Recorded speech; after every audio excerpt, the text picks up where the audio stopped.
ایک عورت کا بیٹا پیدا ہوتا ہے، جیسے ہی بیٹا پیدا ہوتا جاتا ہے وہ عورت فوت ہو جاتی ہے۔ وہ شوہر اپنے بیٹے کو اپنی سالی کے گھر، یعنی کہ اس بچے کی جو خالہ ہوتی ہے اس کے گھر میں رکھ دیتے ہیں۔ ایسا ایسا وہ بچہ پلنے لگ جاتا ہے۔ کچھ عرصے بعد جو وہ اس کا باپ ہوتا ہے وہ شادی کر لیتا ہے، اس سے اللہ اسے ایک بیٹا اور ایک بیٹی دیتا ہے۔ بیٹا اس کا 4 سال کا تقریباً ہو چکا ہوتا ہے۔ وہ کہتا ہے کہ میں اسے اپنے گھر لے آؤں۔ ہم لوگ نا ماں باپ کی قدر نہیں کرتے۔ ماں ہوتی ہے جو اصل ماں ہوتی ہے، سوتیلی ماں جو ہوتی ہے وہ سوتیلی ہوتی ہے۔ وہ اس بچے کی کوئی دیکھ بھال نہیں کرتی تھی، نہ اس کا کوئی آرام کا خیال رکھتی تھی، نہ اس کے کوئی بستر کا خیال رکھتی تھی۔ وہ ایسے ہی بیچارہ سردی کے اوپر پڑا رہتا تھا، گرمیوں میں گرمی پر پڑا رہتا تھا، کھانا بھی اسے کوئی صحیح طریقے سے وہ نہیں دیتی تھی۔ تو ایک دن ایسا ہوتا ہے کہ گھر میں مہمان آتے ہیں۔ جیسے ہی گھر کے اندر مہمان آتے ہیں تو وہ بچہ مٹھائیاں دیکھتا ہے، اچھے اچھے کھانے دیکھتا ہے، اس کا دل کرتا ہے کہ میں کھاؤں۔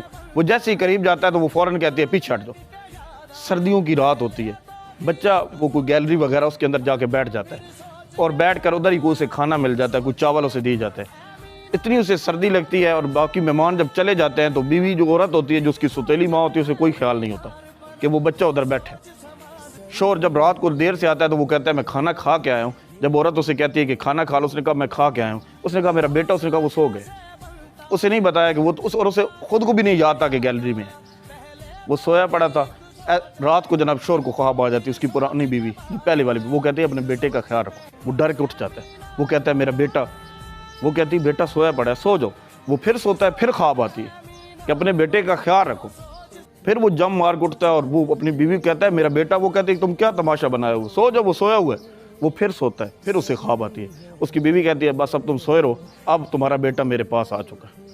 وہ ڈر کے اٹھتا ہے اور بھاگ کر اس کمرے میں جاتا ہے جہاں اس کی بیوی کہہ رہی تھی کہ بیٹا تو وہاں تو نہیں ہوتا۔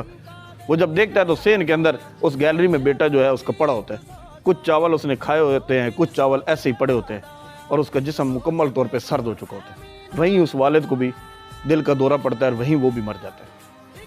باپ بڑی قیمتی شے ہوتے ہیں، ماں بڑی قیمتی شے ہوتی ہے۔ آپ لوگ گھر سے آئے ہیں، کوئی بھوکا ہے، ہر کسی کو ماں نے کھانا دیا، باپ نے پیسے دیے، ہر بندے کا خرچہ لگا ہوا ہے۔ ماں جو ہوتی ہے نا، پیو مرے سر ننگا ہوئے ویر مرن کن خالی، ماواں بعد محمد بخشا کون کرے رکھوالی۔ ماں باپ بڑے قیمتی سرمایہ ہوتے ہیں۔ باپ جو ہوتا ہے نا، وہ باہر خود گرمی پہ، بارش پہ، دھوپ پہ، سردی پہ، جہاں بھی ہو وہ چلا جاتا ہے، لیکن وہ اپنے بیٹے کا خاص خیال رکھتا ہے۔ ماں جتنی مرضی گرمی ہو وہ پھر بھی اپنے بیٹے کا خاص خیال رکھتی ہے۔ ماں باپ کی ہمیشہ قدر کرو، آپ قدر کریں گے تو زندگی میں کامیاب ہوں گے، ورنہ فنا ہو۔